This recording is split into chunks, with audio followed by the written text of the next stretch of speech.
From the center of the universe, Toronto, Ontario, Canada, this is the SDM Show with your host, Rob Cairns. The SDM Show focuses on business, life, productivity, digital marketing, WordPress, and more. Sit back, relax, grab your favorite drink, and enjoy the show. Here is Rob. Hey everybody, Rob Cairns here. Today I'm here with my guest, Davinder Singh Kanith. And Davinder and I are going to sit down and talk about trends in the WordPress space. So sit back, relax, grab your favorite drink, and enjoy this engaging conversation.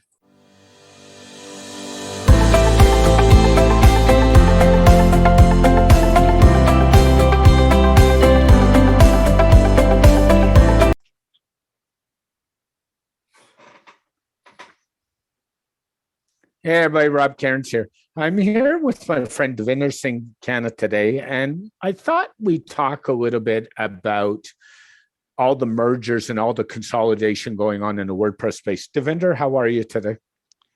I am doing really well. I'm a little tired because of the online stuff these days that I'm doing, but as such, mind is fresh and ready to go. Yeah. And I thought Davinder would be a really good resource because for those who don't know, Davinder produces the amazing WP Weekly newsletter every week, and which brings us, it's a must read. It brings you the WordPress information to your inbox. Find it, please, support Davinder. And let's talk a little bit about first how that project came about. How did you start that, Davinder? Well, I was always into newsletters and email marketing, like for the last 5 or 6 years. And if you remember, I also run a website called probeaver.com, which is basically a resource website for Beaver Builder plugin users. And I started that website as Pro Beaver Weekly, where I used to write a weekly newsletter sharing all the good stuff related to Beaver Builder. And it was a very niche, newsletter. And I said, because people try to manufacture things, and I try to manufacture those things that I'm already consuming on day-to-day basis. Now I'm a big WordPress user, so I said I consume a lot of WordPress stuff, so why not just curate it and share it with everyone else? And because I have a lot of time to waste on reading news, but not everyone has. Like, a lot of people are busy making more money than I am. That's fine. So why not just, package the whole thing and share it? So as with other ideas, that it's just, I just put up a landing page, and I promised to myself, I'm only going to launch this if I get 50 subscribers. So I put up a landing page. It stayed there for a month, and I got more than 100 in 1 month. So that was kind of a green flag sort of validation. So because I don't want to write a newsletter that goes to 2 people, that's like dead on arrival, right? So the first issue, I think, went to more than 200 people. So that was really good. And now more zeros have been added in that subscriber count. And the other surprising fact is it's not just sharing the value, but a lot of WordPress companies and individuals have given back in terms of sponsorship. So that was a nice surprise from not just the earning money, but earning money in a different way, which is direct sponsorship. So yeah, it also makes money. So it's a sustainable project now. Plus I enjoy it. So best of both the worlds. Yeah, so true. And it's just proof that Davinder and I will both tell you, email marketing is far from dead. It's still going on. It's still successful. It still can be done if it's done right. So nothing goes anywhere. Email is dead. No. SEO is dead. No. WordPress is dead. No, it's not. So yeah, that is true. So let's move on to what I really wanted to talk about. Lately, we've been watching the WordPress space, I think, get a little mature. WordPress is now running for powering about 40% of the web, give or take, depending on what stat you read, who you listen to. What do you think has brought on all these mergers going on in the WordPress space right now? Well, people have realized, especially the people with bigger money vaults, that if you really want to keep a customer hooked for a long time in their ecosystem and earn more in terms of recurring revenue, then you need to provide a whole set of package to a WordPress user, because a WordPress user doesn't need a theme. He or she also needs a LMS system. You may also need a membership system, right? So what a lot of big companies are doing, they are acquiring plugins of different niches and trying to offer it as a package. Like the classic example these days is Liquid Web. Like they've been acquiring a lot of plugins and they are acquiring really good ones. It's not just any plugin that they're acquiring, they're acquiring really top of the class. And now they've launched, I think, a package, home for their WordPress products called Stellar WP. So basically, Yep. it's just like, and it would appeal to a user. Like instead of buying all those individual plugins, just pay us a monthly or annual fee and you get access to all those plugins. And those are really good plugins. And with their whole suite, you can actually build a membership site with an ease, or LMS site. So I think it works. And there's many other advantages. It actually helps the whole ecosystem. Just imagine someone who built a plugin as a hobby and that got sold off and he made money. Isn't that a good inspiration for him or her to make another plugin, right? Yeah, it's so true. And Liquid Web bought one of my most favorite groups, the iThemes group. I've known Corey Miller for a long, long time. He was actually on this podcast as episode 100, believe it or not. We've been friends forever. And I know some of that team just from my history, from the iThemes team, from my history going back to Headway days. And that's the one that kind of started all this shakeup, if you know what I mean. So yeah, I think Liquid Web people bought iThemes, which came with obviously Backup Buddy and iTheme security and sync and all those stuff. Two of my favorite plugins, actually, which I actually bought from iThemes lifetime deals for. So yeah, I have. Even I am the Backup Buddy Gold purchaser. I bought it like a long time back. Yeah. So, I mean, I think they've done really well there. And then they've bought some other plugins. And then the shocker came around in November this past year. In the middle of a lifetime deal on AppSumo, MailPoet gets bought by WooCommerce. And there was all kinds of rumblings. What would Woo do with MailPoet? Would they honor the lifetime deals? Disclaimer, my newsletter is put out with MailPoet. I actually have a lifetime deal for over 12,000. So which suffices for my newsletter. It's already paid itself already, even if it went. So, that's good. And then there's all that going on. And Woo's been very slow to develop some of the automation in MailPoet, but they've kept the product stable. Do you have any thoughts on that, Mike? Well, with regard to WooCommerce? Yeah. Well, WooCommerce is like a big elephant and it has to wriggle around very narrow lanes, to be honest. But the good advantage is WooCommerce is itself a very big ecosystem, and there are a lot of amazing plugin developers who've made a lot of, I think the biggest thing that I'm missing in a default WooCommerce would be email marketing, which they got sorted with sort of MailPoet. But the next big thing is still the automation and funnels, right? And if you see about that, obviously there are third-party services outside WordPress like Zapier and all that stuff. But then there are a lot of automation tools that are coming up within WordPress, like there's Automated WP and a few other similar, services. So even though they've, complete the need, but as a WooCommerce user, you have to again buy those individual stuff. Like there's WP Fusion, which is another powerful, plugin that connects with various systems and saves you a lot of time. So again, I won't be surprised if next WooCommerce or / automatic purchase is and funnel builder automation, or maybe even a checkout plugin, right? We've seen so many WooCommerce checkout plugins that have appeared. Not just plugins, they are services also, which are like SaaS plus plugin hybrid kind of. So let's see. They've got money. They can easily buy whatever they want, actually. Yeah, and let's kind of move this. We're talking about Automatic's purchases. Automatic just interestingly jumped into the podcast fray recently, buying Pocket Casts, and you and I were talking about that. I've been an avid Pocket Cast user for forever. And everybody complains and says, well, the interface in Pocket Cast is antiquated. You know what? I actually like the simplicity of the interface. It's easy to use. It's not hard.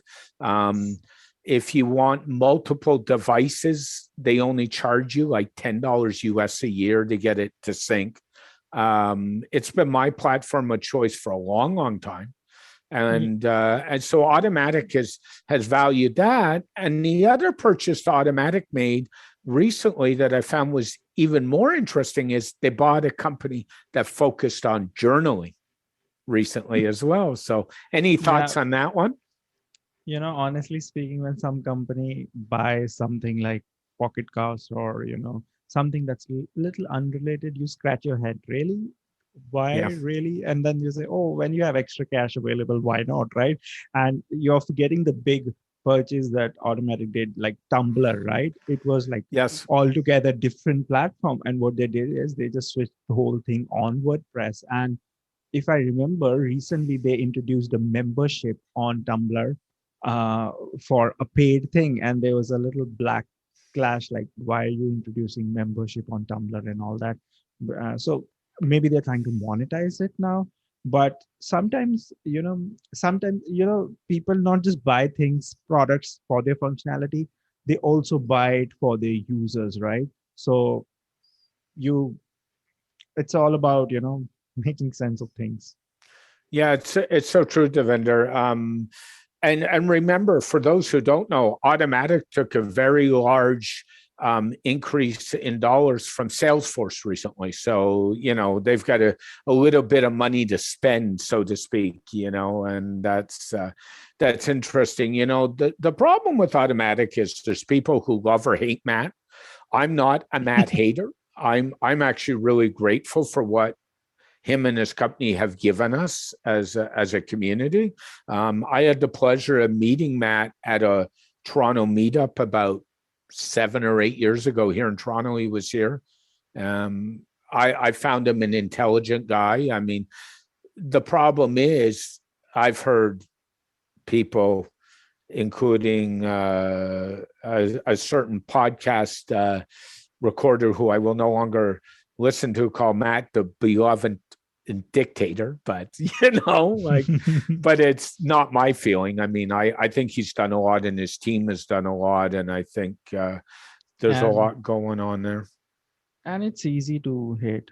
Love is the difficult part. So, and the position the Matt Mullenweg is in, it's not easy. So he has to balance a lot of things, like, because he has to balance the open source-ness of WordPress.org and also the commercial interest of WordPress.com. So it's like a thin, balancing act that he has to do all the time. And he does it beautifully. Obviously, he cannot please everyone. So there's some kind of hate, but he's still doing his job very well. So there's a lot of love also. Yeah, there's no point in trying to please everybody, though, D. You're never going to get there, right? You and I both know that. We've been around this community a long, long time. We use different tools, but, there's where do you see, and it's really interesting, there's more hosts doing things like manage WooCommerce hosting instead of just manage WordPress hosting. Do you have any thoughts around that and how that's working out? Well, it seems everyone is trying to do it, but there's no leader as of now because everyone is still trying to figure things out. Like WP Engine has one. Then there's, I think last to last week, Nexus Hosting, which is part of Liquid Web. They've also launched managed WooCommerce hosting. The problem with, again, WooCommerce is like a jungle and you can put as many elements you want to put there. So it can be a difficult and challenging thing for a host to manage a WooCommerce, setup, because there's a lot of unpredictability there. And people are trying it, but if you ask someone, hey, which is your preferred or the best brand for WooCommerce hosting, you won't actually find any clear winner as of now, because everyone is still trying to get things moving. Like, for example, even WP Engine, not just they're focusing on WooCommerce, they also have a specialized hosting or service offering for headless WordPress. Now that's another animal to tame, right? So that's another discussion for another day. So the bigger companies are trying to offer different, sub packages or sub brands based on Mhm. different needs of people. So it's a good thing, because WooCommerce hosting is not easy, because it requires way more resources than a static website. But then it also brings a lot of challenges for a host also, because again, transactions gonna happen, and there's a lot of customer data that obviously, the money data would be on Stripe or PayPal, but still the customer data is still on your WordPress, right? So Actually, it's funny you say that. For WooCommerce, another solution I really like is Square, which isn't available in India, I don't believe. And Square now has a WooCommerce client who prefers Square, and they make it right through WooCommerce in the Square. It's easy. Like with the gateways made available, it's not too hard. What do you see next moving forward? Do you see, are we back into this where we're going to see, I hate to say it, a consolidation in the hosting space? We've seen a little bit of that with EIG, and we know what's gone on there. We've seen a bit of that with GoDaddy, and then buying a couple of small hosts like DreamHost. So we know what's going on there. Are we headed down that road again, or are we just headed into all this software consolidation where people are throwing products out there hoping they be bought? well, I don't think so, because people have become more smarter now, especially when Yeah. choosing, WordPress hosting. Like, obviously, if a newbie comes into the ecosystem, they can certainly fall in the ditch of just branding and promoted hosting, which doesn't work, right? Yep. But if you are one of those who've done a little bit of research, like maybe on Facebook groups or on Twitter or LinkedIn, you will definitely find a good recommendation that would work for you. and and there's already, different pillars that are happening within the hosting ecosystem, like this WP Engine plus Flywheel, right? Then then there are other hosting service provider like SiteGround. Now SiteGround is altogether different value for money proposition, and it works for some, it doesn't work for some. So personally it works for me and I love it. So again, I love it, but then there are haters as well. So I can tell you there are haters for other hosting companies also, because if something doesn't work for you, you will not like it. And only those people leave reviews or share who are burnt with it, not who are, enjoying the service. So yeah, I It's so true. It's a problem with online reviews, right? It's, people only read reviews, and then they'll read the review saying the host is excellent. And like, what does that tell me? That tells me nothing. It might fit your needs, but it might not fit mine. And as you know, I made a move from a certain host, which we shall not name, some time ago, and I've moved to a host called Billy Host, and it's a smaller host run from a gentleman that I've known forever, and it's based in Canada, and all the servers are in Canada.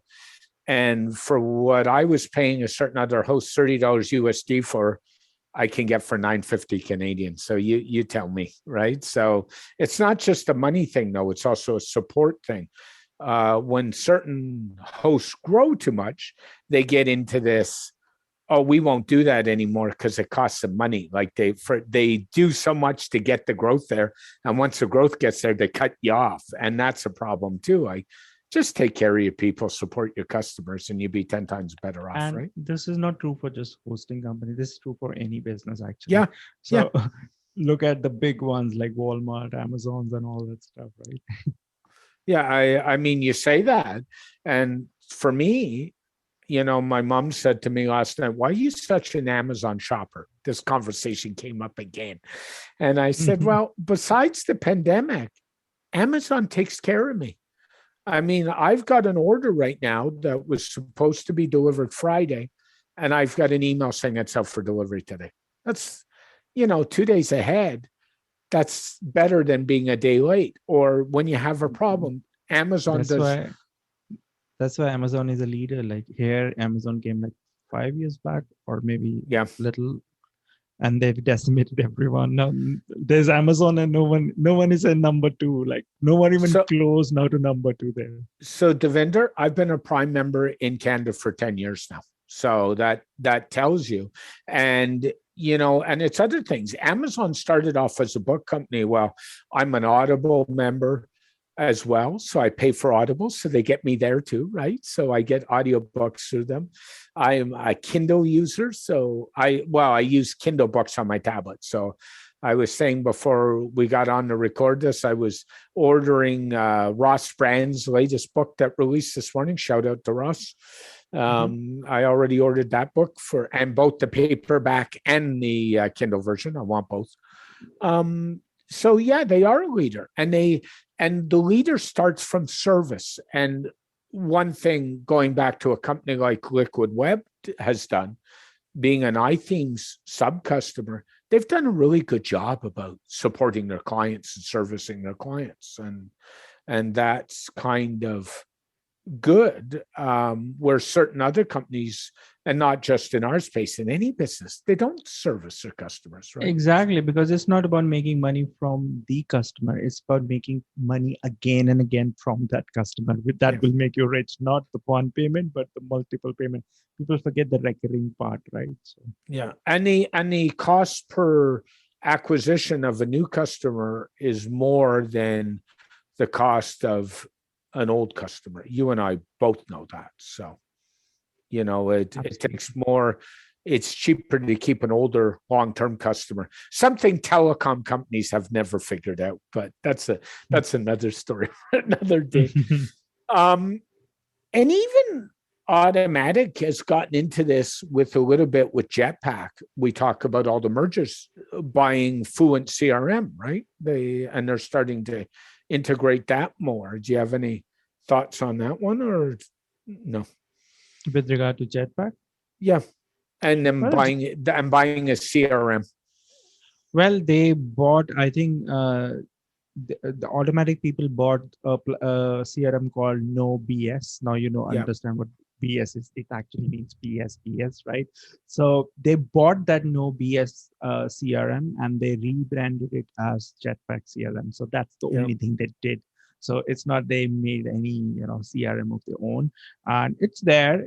It works on a basic level, but then I don't hear it much because again, I'm not even a Jetpack user myself, because what Jetpack does is I can do that with other tools and plugins that I use. And it's there. But if you talk just about CRMs, I think the two CRMs that comes to my mind and which are very popular and work is Groundhog and Fluent CRM. These are like the two popular ones, and they do work absolutely fine. But then I personally is not a fan of doing email marketing or CRM on WordPress. I think these things lie on SaaS stuff. I know. And the same reason you're not a fan of doing your LMS in WordPress, you tend to go outside as well. So yeah, because again, it's not that I've never done, like I run a membership website with using Restrict Content Pro. It works fine, but it's a very thin and lean setup that I've done for my own thing, because I can do it myself, but when I'm doing it for a client, I do have to put in a page builder so that a client can easily, once you put a page builder, it doesn't matter which one you put, it does add a lot to the overhead. So you need to figure out a better hosting and all that stuff. So yeah, I've done it and it works with them. But for my own things, I try different things to learn and be more creative, I guess. No, I would agree. And then I hate to say it, becomes, should you be hosting your online store in WordPress? And that's a whole new debate that I'll open up. And I would do it if it was a company of say at least 3-4 people. I would definitely do it, and because then there would be the problem is, like, if you get a client who has say 5 or 6 products, right, and he has a full-time job and he's just running a website to support his full-time say business or job, and he doesn't want to pay like $200 or $300 a month to manage that store, then that person doesn't deserve WooCommerce. Then that person deserves Shopify. And to be honest with you, I've got a client who runs a jewelry store, and his store subdomain is on Shopify, and it runs quite well. So it depends on what you're trying to achieve, how you're trying to achieve it, why you're trying to achieve it. I think as WordPress people, we get hung up on all the time that WordPress is the only solution. And there's also the money factor. Like people, assume WordPress is free and WooCommerce is free, so everything is going to be free. But let me tell you, if you want a really advanced WordPress, or sorry, not WordPress, but a advanced functionality store, it costs more on WooCommerce than the monthly fee of Shopify. That's true. Like one of the things Shopify has in Canada, and I'll tell you right away, is they have preferred shipping rates with UPS, FedEx, and Purolator, the big three couriers in Canada. So right away, you get shipping rates that even as a business you cannot get. And so there are, what I'm trying to say is there are advantages and disadvantages. And I think sometimes we have to look at and stop selling the technology, but selling the solution, if you get what I'm getting. And everyone is growing. WordPress is growing. Shopify is growing at a crazy speed. And guess what? Even Squarespace and Wix is growing. And there's a new player called Webflow, which is also growing. So everything is growing because WordPress is not an answer for everyone. And so is Shopify is not an answer for everyone. So and a quick little solution, even Square now has a e-commerce page that you can throw up for nothing too. So they've even jumped into that fray. Stripe also launched Stripe pages recently. So if someone wants to sell one product or two products, they can just make Stripe page in their Stripe account and take payments. Yeah, so true.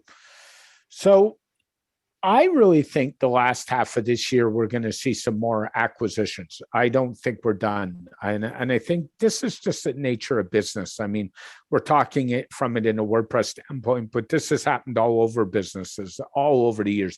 Businesses grow, and how do they get bigger? They either acquire something or build something. And sometimes, frankly, it's cheaper to acquire it than build it yourself. A good example is when Google got into video, they acquired YouTube. They didn't build YouTube.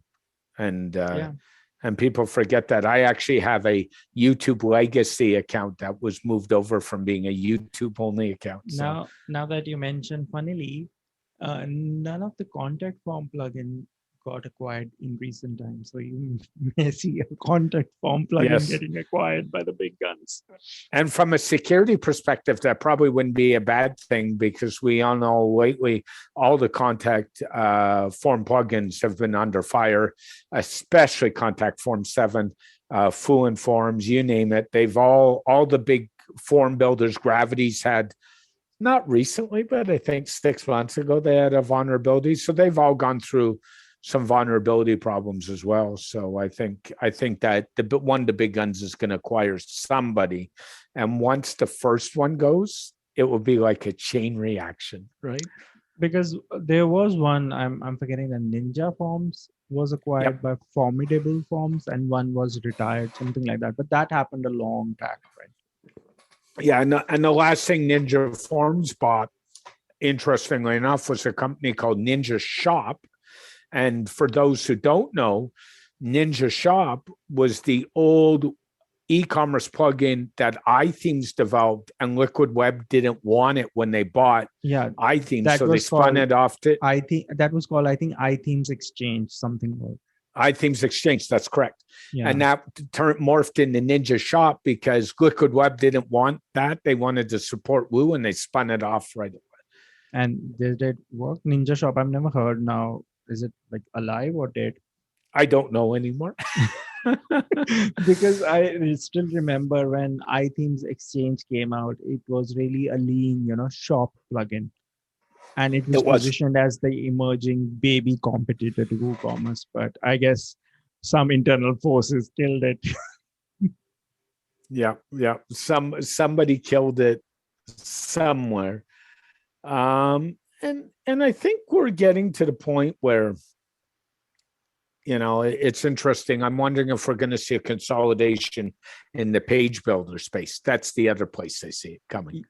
Exactly. And just switching back to, WooCommerce, the strange part is iThemes Exchange got killed. And in those, since then to now, there's no competitor to WooCommerce, even not a small baby competitor to WooCommerce. So that's kind of strange. So maybe someone know who is a code ninja can work on building Yeah. something. And coming to page builders, there's already a bloodbath in page builders. Like some of them are worried, oh, we're gonna go out of business because of Gutenberg blocks and all that stuff. So I don't think so. Page builders are going anywhere. They will still be there because I, as a person who know a little bit of code and design, I can definitely use Gutenberg blocks with ease to build anything. But if my clients wants to do those kind of things, they cannot do in blocks because blocks doesn't give that intuitiveness to use it. So Yeah. I will still have to use a page builder,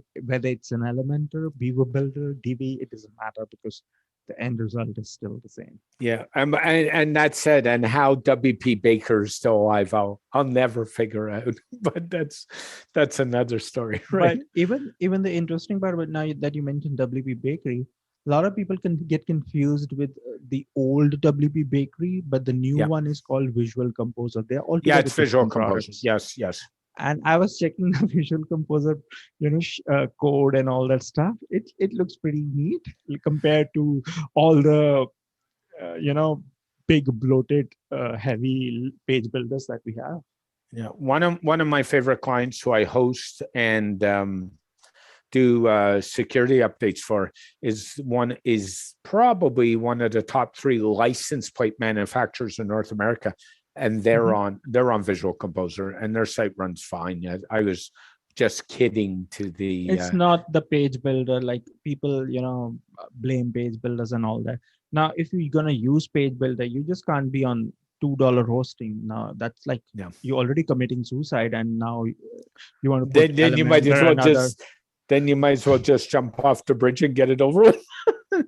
Yeah, it's easy to blame Elementor, Beaver Builder, Divi, and all these products, but yes, it does add a little bit of extra code to it, but that code is being added for the ease of use that you're having, right? Just imagine building the same layout with manual HTML stuff, right? Firstly, you have to have a lot of years of learning to do that, and then you have to spend a lot of time. And then you get guys like me who like teams like Aveda who have their own page builder built in just to, but it works. It not only does it work, but people don't realize that Aveda has integrations with other things like ACF and stuff directly. So it for some stuff it's easier. It's just it works. When people say, oh, this page builder is bloated, it's this, and I just tell them, okay, if this is bloated, don't use it. Do Gutenberg or do custom coding and burn your midnight oil, and let's see you later. Much we'll talk in a month. Because in the end, time is money in our space, right? So if you're gonna spend 5 hours building a website with, say, Elementor, and you're gonna spend 25 hours building the same website with the manual magic voodoo, then you're actually losing money. Yeah.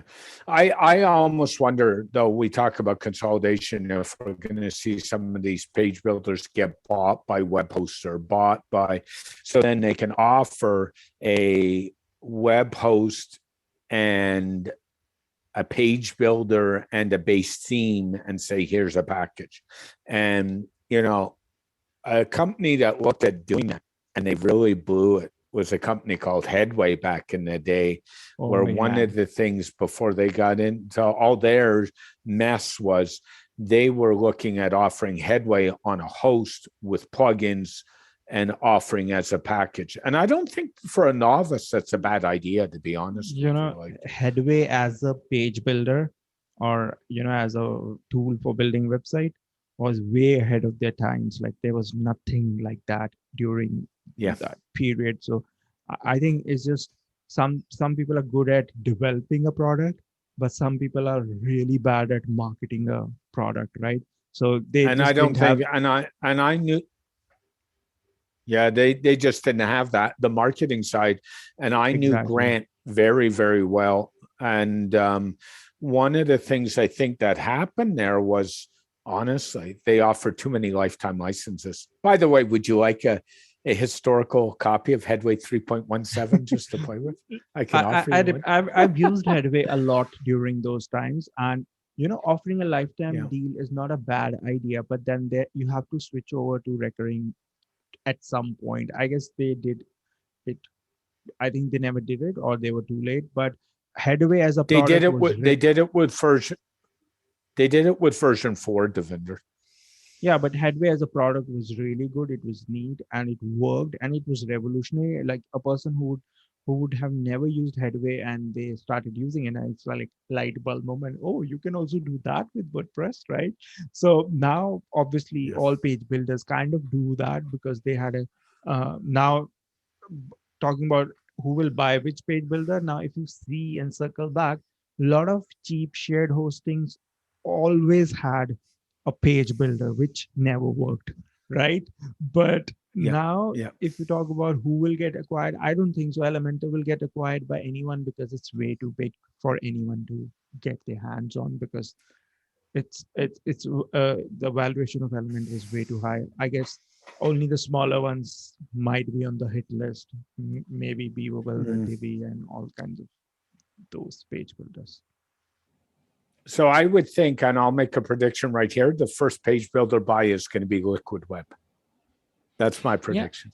Yeah, but which one will they buy? That's the real answer people are looking for. Yeah, I think so. And I hate to tell people, I don't think it's going to be Aveda, because Aveda is the only theme on ThemeForce that has sold over $1 million. Honestly speaking, I don't think so. They will buy a page builder because they already have a page builder in form of Cadence blocks.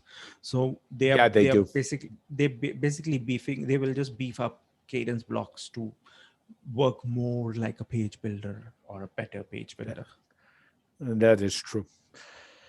Anyway, this has been enlightening to sit around and bat around where we think the industry is going. It's always a pleasure.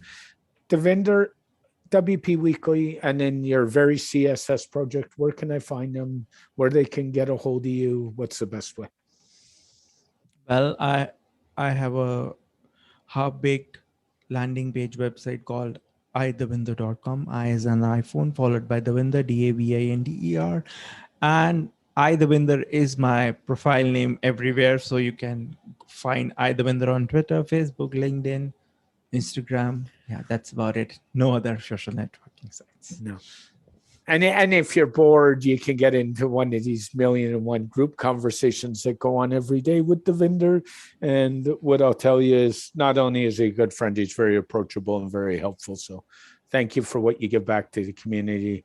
And thanks for taking the time to have another chat. Much appreciated. You're welcome. And thanks for the opportunity. Have a great day, Davinder. Bye-bye. You too. Bye-bye. A very special thank you to my guest, Davinder Singh Kanith, for joining me on today's podcast. I hope you enjoyed our whole discussion about the WordPress space. Thanks for listening to the STM Show. The show is a production of Stunning Digital Marketing, and all rights are reserved. Rob can be reached by email at vip@stunningdigitalmarketing.com, on Twitter @Rob Cairns, on his website, stunningdigitalmarketing.com, and on his website there's links to all his social media platforms. This show is dedicated to my late father, Bruce Cairns. Dad, I miss you very much. Keep your feet on the ground and keep reaching for the stars. Make your business succeed.